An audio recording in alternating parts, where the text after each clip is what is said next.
अभ्यास की शक्ति। बहुत पुरानी बात है। एक गुरुकुल में वरदराज नाम का एक विद्यार्थी रहता था। वरदराज पढ़ने में बहुत कमजोर था। चाहे वो कितनी भी मेहनत करता, उसे पाठ याद नहीं होते थे। गुरुजी भास्कर जब भी उससे कुछ पूछते, वो बस शर्मिंदा होकर सिर झुका लेता। गुरुकुल में सभी छात्र तेजी से आगे बढ़ रहे थे, लेकिन वरदराज वहीं अटका हुआ था। उसने हर दिन कोशिश की, लेकिन उसके मन में बस ये विचार था, शायद मैं मूर्ख हूं, ये ज्ञान मेरे लिए नहीं है। वो अक्सर कक्षा में गुमसुम बैठा रहता था। एक दिन गुरु भास्कर ने वरदराज को अपने पास बुलाया। गुरुजी ने बहुत प्यार से कहा, पुत्र वरदराज, तुमने बहुत कोशिश की है, पर कुछ चीजें हर किसी के लिए नहीं होती। मुझे लगता है कि तुम्हें गुरुकुल छोड़कर कोई और काम चुनना चाहिए। वरदराज के लिए यह बहुत बड़ा सदमा था। अपमान और निराशा से भरा, वो अपनी छोटी सी गठरी लेकर गुरुकुल के दरवाजे से बाहर निकल पड़ा। उसे समझ नहीं आ रहा था कि अब वो कहां जाएगा या क्या करेगा। उसकी चाल धीमी और बोझिल थी। चलते चलते दोपहर हो गई। वरदराज को प्यास लगी और वो पानी पीने के लिए गांव के एक कुएं पर रुका। जैसे ही उसने कुएं की मुंडेर पर नजर डाली, वो चौंक गया।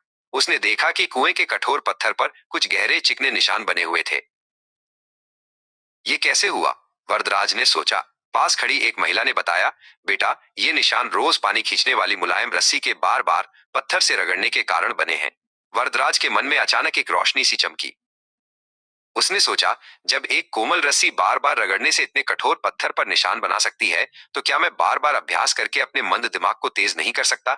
यह विचार मन में आते ही उसका सारा दुख और निराशा हवा हो गई। वरदराज बिना एक पल गंवाए वापस गुरुकुल भागा। उसने गुरु भास्कर के सामने झुककर कहा कि वो हार नहीं मानेगा। अब वरदराज ने पढ़ाई का तरीका बदल दिया था। वो लगातार अभ्यास करने लगा। रात दिन बिना थके अपने पाठ दोहराता रहा। साल बीतते गए। वरदराज की लगन और निरंतर अभ्यास का फल मिला। जिस पाठ को याद करने में उसे पहले घंटों लगते थे, अब वो उसे पल भर में समझ जाता था। उसका दिमाग तेज और स्पष्ट हो गया। जल्द ही वरदराज न केवल एक साधारण विद्यार्थी रहा, बल्कि वो एक महान विद्वान बन गया। गुरु भास्कर ने गर्व से वरदराज से कहा, पुत्र, तुमने सिद्ध कर दिया कि अभ्यास की शक्ति भाग्य या प्रतिभा से कहीं अधिक महान है।